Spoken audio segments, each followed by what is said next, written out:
uNkulunkulu akulonda uphile uphuze uphumelele pastor ngilo ubeke abinokuchaza amaphupho yabona uma ethola ithuba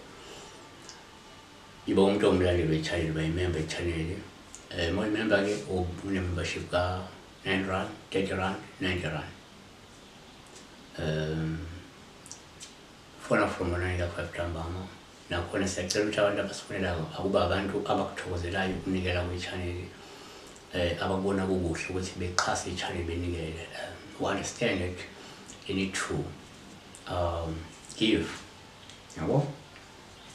fona from manito Friday kuphela sidinga lapho sizakele ecela ukuthi uma uphupha umphwisa uthi la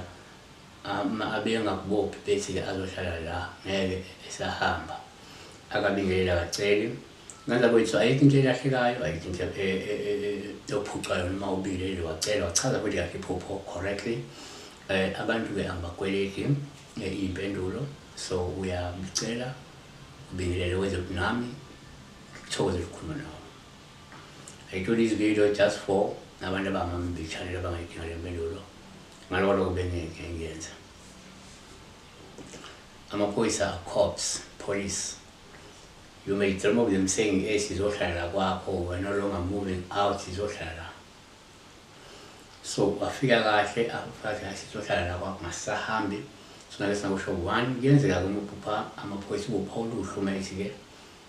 azohlala kwakho lokusho ukuthi ke kungenzeka izidalo zakho zizoliqanisa la kwakho futhi angeke zisakushiya kodwa zizokuvikela zikhona la uzophepha la. Ngabona 2 ngokwesintu uma uphupha amaphoyisa kuwuphawu hloma ethi ke azohlala kwakho lokho kusho ukuthi kungenzeka izidalo zomuzi zingenile ekhaya futhi zizozinza uma kungukuthi kade nisanda kuzifaka ngoba omunye umuntu lingafela iphupho ngoba kanti bisanda kufaka ini izidalwa ngaphakathi kwekhaya kanti basanda kulanda idalwa bezifaka kuphi ekhaya. 3 ngokwenkolo uma uphupha amaphoyisa uphawu hloma ethi azohlala kwakho lusho ukuthi kungenzeka kwakho uzozungezwa izingilosi zikaNkulunkulu zokuphepha ezizokuvikela ezitheni nasezingozini. So uPaul ngafika ngoba mlobe kade ucela kuNkulunkulu ukuthi ukuvikeleka ucela uNkulunkulu ukuphephiswa bese kubolela iphupho. Amahubo 91 verse 11 ngokuba uyakuyaleza izingilosi zakhe ngawe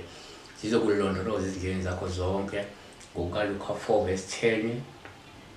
ngokuba kulotshiwe ukuthi ke uyakuyaleza izingilosi zakhe ngawe zikulinde. Number 4 kwesinye isikhathi uma uphupha amaphoyisa kuwuphawu uhluma ethi azohlala kwakho lungasho ukuthi kungenzeka uyakhonjiswa ukuthi ke le mithi obethele ngayo ekhaya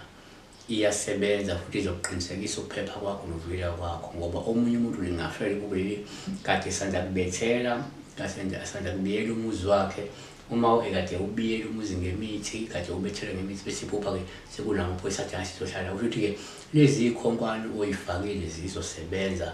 lezo khonkwane osanda ukufaka zizosebenza lapho